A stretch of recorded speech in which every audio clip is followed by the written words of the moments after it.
We haven't talked about why you won't let yourself into a room. Or, ooh, why you won't let yourself out of a room that no longer serves you. Yeah. I read this book called The Body Keeps the Score. It was a hard book to read for me. There's this horrible example. I should go back and reread it now that I've been in therapy for 5 million gazillion years. I wonder if my perspective would be different going and rereading the book now. That might be interesting.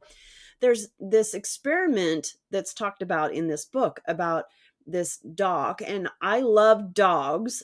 Everybody should be nice to dogs. This experiment about this dog in a kennel, and the poor dog was tortured. And then they opened the doors to the kennel, basically setting the dog free. And the dog chose to stay in the kennel where he had been tortured, which breaks my heart on so many levels. It's something to think about.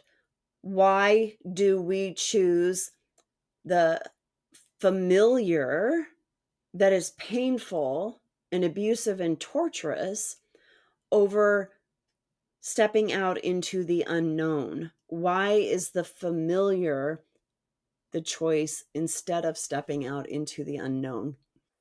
So, one of the thoughts that comes to mind is the perceived requirement of the commitment. And I say perceived because one of the thoughts is like with marriage, quite a few people stay in it because they got married, when in reality, it's probably not the best environment, but it's one of those that the perceived requirement to be successful in marriage is one reason why people stick around, even though it's probably not the best.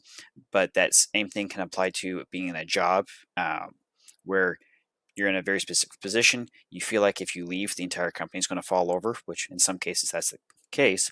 But if it's destroying you, then it's not worth staying. Oh, And that's why I say it's the perceived perception, because in perceived. reality, yeah, in reality, it really comes down to everything is changeable, everything is fixable, everything is adjustable, and it really comes down to what adjustments are you okay doing.